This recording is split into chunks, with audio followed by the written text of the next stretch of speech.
Hi friends, ಇವತ್ತು ನಾವು Mangaluru style chicken ಸಾರು ಹೇಗೆ ಮಾಡೋದು ಅಂತ ನೋಡೋಣ.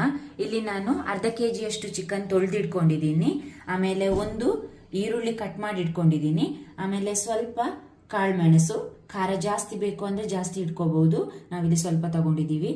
ಆಮೇಲೆ ಇಲ್ಲಿ ಚಕ್ಕೆ ಇದೆ, ಒಂದು ಸ್ಟಾರ್, ಒಂದು ಮೊಗ್ಗು, 2 ಲವಂಗ, ಎಲೆ, 2 ಚಮಚದಷ್ಟು ಧನಿಯಾ ಕಾಳು ಇಟ್ಕೊಂಡಿದ್ದೀವಿ. ಆಮೇಲೆ 1 ಚಮಚದಷ್ಟು ಜೀರಿಗೆ ಇದೆ, ಅರ್ಧ ಚಮಚದಷ್ಟು ಸೋಂಪು, ಶುಂಠಿ, ಬೆಳ್ಳುಳ್ಳಿ, ಗಸಗಸೆ, ಸ್ವಲ್ಪ ಕಾಯಿ ತುರಿ, ಆಮೇಲೆ ಕರಿಬೇವು, 10ರಿಂದ 15 ಬ್ಯಾಡಗಿ ಮೆಣಸು. ಇದಿಷ್ಟನ್ನ ರೆಡಿ ಮಾಡಿ ಇಟ್ಕೊಂಡಿದ್ದೀನಿ. ಮೊದಲಿಗೆ ನಾವು ಈರುಳ್ಳಿ ಫ್ರೈ ಮಾಡ್ಕೋಬೇಕು. 2ರಿಂದ 3 ಸ್ಪೂನ್ನಷ್ಟು ಎಣ್ಣೆ ಬಾಣಲೆಗೆ ಹಾಕೊಂಡು, ಆಮೇಲೆ ಎಣ್ಣೆ ಬಿಸಿ ಆದಮೇಲೆ ನಾವು ಈರುಳ್ಳಿ ಹಾಕಿ ಫ್ರೈ ಮಾಡಬೇಕು. ಅದಾದಮೇಲೆ ಶುಂಠಿ ಬೆಳ್ಳುಳ್ಳಿನ ಹಾಕಿ ಅದನ್ನು ಒಟ್ಟಿಗೆ ಫ್ರೈ ಮಾಡಬೇಕು. ನೆಕ್ಸ್ಟ್ ನಾವು ಕರಿಬೇವು ಹಾಕಬೇಕು. ನೆಕ್ಸ್ಟ್ ಮೆಣಸು ಹಾಕೊಂಡು ಚೆನ್ನಾಗಿ ಹುರಿಬೇಕು. ಮೆಣಸು ಕಪ್ಪಾಗಬಾರ್ದು, ಲೋ ಫ್ಲೇಮಲ್ಲೇ ಇಟ್ಟು ಇದಿಷ್ಟನ್ನ ನಾವು ರೆಡಿ ಮಾಡ್ಕೋಬೇಕು. ಅಲ್ಲಿಗೆ ನಾವು ನೆಕ್ಸ್ಟ್ ಇದು ಉಳಿದಿರೋ ಎಲ್ಲ ಐಟಮ್ಸ್ ಅನ್ನ ಅದಕ್ಕೆ ಹಾಕಿ ಚೆನ್ನಾಗಿ ಹುರಿಬೇಕು. ಕೊನೆಗೆ ನಾವು ಕಾಯಿ ತುರಿಯನ್ನ ಹಾಕಿ ಒಂದು ಸ್ವಲ್ಪ ಅದನ್ನ ಫ್ರೈ ಮಾಡಿಟ್ಕೊಂಡ್ರೆ ಸಾಕು, ಕಪ್ಪಾಗಬಾರ್ದು. ಫ್ರೈ ಮಾಡಿ ಅದೆಲ್ಲವನ್ನ ಗ್ರೈಂಡ್ ಮಿಕ್ಸಿಯಲ್ಲಿ ಹಾಕಿ ಗ್ರೈಂಡ್ ಆಗ್ತಾ ಇದೆ ಫ್ರೆಂಡ್ಸ್. ಇವಾಗ ಬಿಸಿ ಎಣ್ಣೆಗೆ ನಾನು ಈರುಳ್ಳಿನ ಹಾಕ್ತಾ ಇದ್ದೀನಿ. ಈರುಳ್ಳಿ ಫ್ರೈ ಆಗ್ತಾ ಇದ್ದ ಹಾಗೆ ಅದಕ್ಕೆ ನಾವು ಬೆಳ್ಳುಳ್ಳಿ,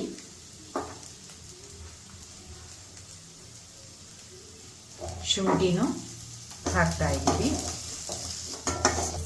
ಲೋ ಫ್ಲೇಮಲ್ಲೇ ಇಟ್ಕೊಂಡು ಫ್ರೈ ಮಾಡಬೇಕು.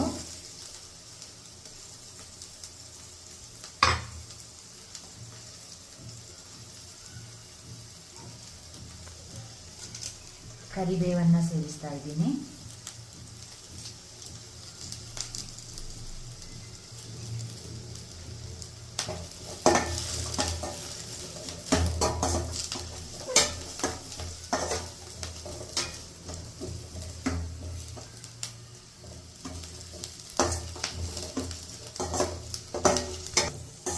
ಕರಿಬೇವು ಎಲೆ ಸ್ವಲ್ಪ ಬಾಡಿದಾಗ ನಾವು ಮೆಣಸನ್ನ ಆಡ್ ಮಾಡ್ತಾ ಇದ್ದೀವಿ.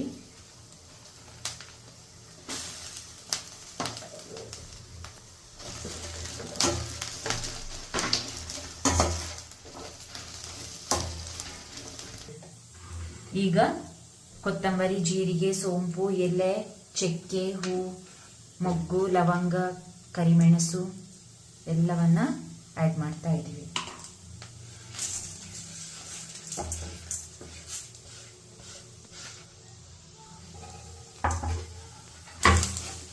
ಎಲ್ಲನ ಸ್ವಲ್ಪ ಫ್ರೈ ಮಾಡ್ಕೊಳ್ಳೋಣ.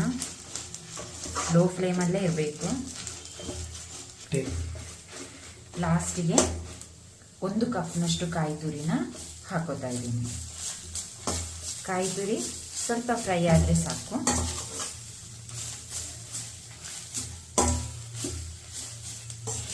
ಇಷ್ಟು ಫ್ರೈ ಮಾಡಿಕೊಂಡ್ರೆ ಸಾಕು. ಇವಾಗ ಸ್ಟವ್ ಆಫ್ ಮಾಡ್ತಾ ಇದ್ದೀನಿ. ಈ ಮಿಕ್ಸರ್ಗೆ ಸ್ವಲ್ಪ ಅರಿಶಿನ ಪುಡಿ ಹಾಕ್ತಾ ಇದ್ದೀನಿ. ಸ್ವಲ್ಪ ಹುಣಸೆ ಹುಳಿನ ಆಡ್ ಮಾಡ್ತಾ ಇದ್ದೀನಿ. ಇದಿಷ್ಟು ಹುರ್ಕೊಂಡಿರೋ ಪದಾರ್ಥನ ಮಿಕ್ಸಿ ಜಾರಿಗೆ ಹಾಕೊಂಡಿದ್ದೀನಿ. ಈಗ ಸ್ವಲ್ಪ ನೀರನ್ನ ಸೇರಿಸಿ ಇದನ್ನು ನುಣ್ಣಗೆ ರುಬ್ಕೊಳ್ಳೋಣ.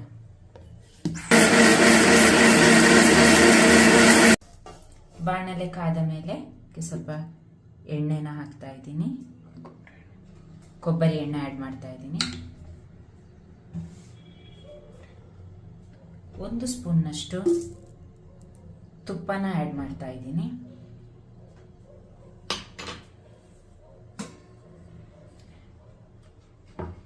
ಎಣ್ಣೆ ನಾವು ಈರುಳ್ಳಿನ ಅದಕ್ಕೆ ಆಡ್ ಮಾಡಬೇಕು. ಎಣ್ಣೆ ಬಿಸಿಯಾಗಿದೆ. ಈಗ ನಾನು ಅದಕ್ಕೆ ಈರುಳ್ಳಿನ ಆಡ್ ಮಾಡ್ತಾ ಇದ್ದೀನಿ.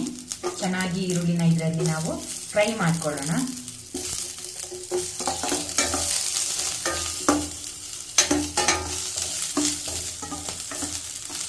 ಸ್ವಲ್ಪ ಕರಿಬೇವನ್ನು ಸೇರಿಸ್ತಾ ಇದ್ದೀವಿ.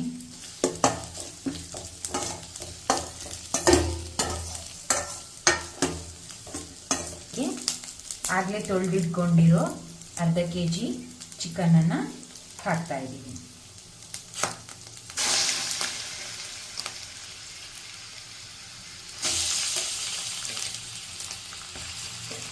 ಈಗ ನಾವು ಇದಕ್ಕೆ 1 ಸ್ಪೂನ್ ಉಪ್ಪು,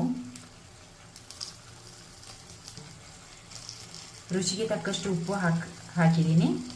ಹಾಗೆ ಸ್ವಲ್ಪ ಅರಶಿನ ಆ್ಯಡ್ ಮಾಡ್ತಾ ಇದ್ದೀನಿ. ಸರಿಯಾಗಿ ಮಿಕ್ಸ್ ಮಾಡ್ಕೊಳ್ಬೇಕು. 1 ಟೊಮೆಟೊನ ಆಗಲೇ ಹೆಚ್ಚಿಟ್ಕೊಂಡಿದ್ದೆ, ಈಗ ಅದನ್ನು ಆ್ಯಡ್ ಮಾಡ್ತಾ ಇದ್ದೀನಿ.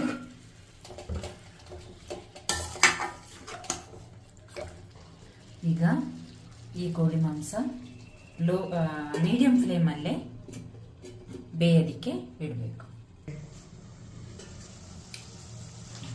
ಈಗ ಚಿಕನ್ ಸರಿಯಾಗಿ ಬೆಂದಿದೆ. ನಾವು ಆಗಲೇ ರುಬ್ಬಿಟ್ಕೊಂಡಿರೋ ಮಸಾಲೆನ ಆ್ಯಡ್ ಮಾಡೋಣ.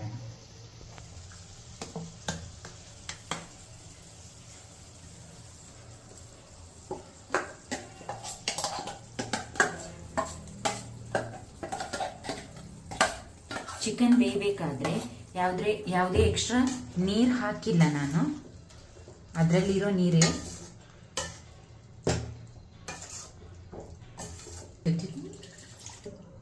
ಜಾರಿಗೆ ಸ್ವಲ್ಪ ನೀರು ಹಾಕೊಂಡಿದ್ದೀನಿ, ಅದನ್ನು ಈಗ ಮಿಕ್ಸ್ ಮಾಡ್ಕೊಳ್ಳೋಣ.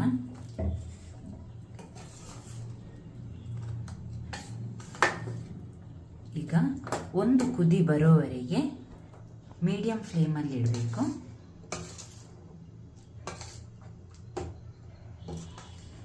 ಚಿಕನ್ ಕೂಡ ಹಾಗೆ ನಾನೊಂದು 10 ಸಾರಿಗೆ ಉಪ್ಪು ಸರಿಯಾಗಿದೆಯಾ ಅಂತ ನೀವು ಚೆಕ್ ಮಾಡ್ಕೊಳ್ಳಿ ಒಂದ್ಸಲ. ಕಡಿಮೆ ಆಗಿದ್ರೆ ಈಗ ನೀವು ಆ್ಯಡ್ ಮಾಡ್ಕೊಳ್ಬೋದು, ನಿಮಗೆ ರುಚಿಗೆ ಎಷ್ಟು ಬೇಕು ಅಷ್ಟು ಆ್ಯಡ್ ಮಾಡ್ಕೊಳ್ಳಿ. ಈಗ ನಾನು ಮಸಾಲೆನ ಬೆಂದಿರೋ ಚಿಕನಿಗೆ ಆ್ಯಡ್ ಮಾಡಿದ್ದೀನಿ. ಮೀಡಿಯಂ ಫ್ಲೇಮಲ್ಲೇ ಇದೆ. ಚಿಕನ್ ಕೂಡ ನಾನು ಮೀಡಿಯಂ ಫ್ಲೇಮಲ್ಲೇ ಇಟ್ಟು ಬೇಯಿಸಿದ್ದೀನಿ. ಇವಾಗ ಇದನ್ನು 1 ಕುದಿ ಬರೋವರೆಗೆ ಮತ್ತೆ ಮುಚ್ಚಳನ ಮುಚ್ಚಿ ಹಾಗೆ ಇಟ್ಟುಬಿಡಿ. ಚೆನ್ನಾಗಿ ಕುದೀತಾ ಇದೆ ಫ್ರೆಂಡ್ಸ್. ಇವಾಗ ಸಾರಿಗೆ ನಾವು ಕಟ್ ಮಾಡಿಟ್ಕೊಂಡಿರೋ ಕೊತ್ತಂಬರಿ ಸೊಪ್ಪನ್ನು ಹಾಗೆ ಉದುರಿಸ್ತಾ ಇದ್ದೀವಿ.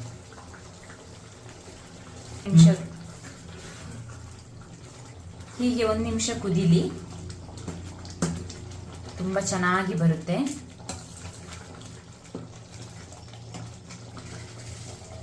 ಹಾಗೆ ನಾನು ಫ್ಲೇಮನ್ನು ಆಫ್ ಮಾಡ್ತಾ ಇದ್ದೀನಿ.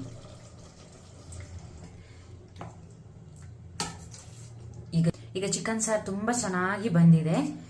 ಈ ಸಾರನ್ನು ನೀವು ನೀರು ದೋಸೆ, ಅಕ್ಕಿ ರೊಟ್ಟಿ, ಶಾವಿಗೆ, ಇಡ್ಲಿ ಹೀಗೆ ಬೇರೆ ಬೇರೆ ತಿಂಡಿಗೆ ಹಾಕೊಂಡು ತಿನ್ಬೋದು. ತುಂಬ ರುಚಿಯಾಗಿರುತ್ತೆ. ನಿಮಗೆ ಅನ್ನದ ಜೊತೆ, ಅಕ್ಕಿ ರೊಟ್ಟಿ ಜೊತೆ, ಶಾವಿಗೆ ಜೊತೆ, ನಿಮಗೆ ಈ ರೆಸಿಪಿ ಇಷ್ಟ ಆದರೆ ನೀವು ಮನೆಯಲ್ಲಿ ಮಾಡಿ ತಿನ್ನಿ. ನಮ್ಮ ಚಾನಲನ್ನು ಸಬ್ಸ್ಕ್ರೈಬ್ ಮಾಡಿ, ಲೈಕ್ ಮಾಡಿ, ಶೇರ್ ಮಾಡಿ, ಕಮೆಂಟ್ಸ್ ಮಾಡಿ. Thank you.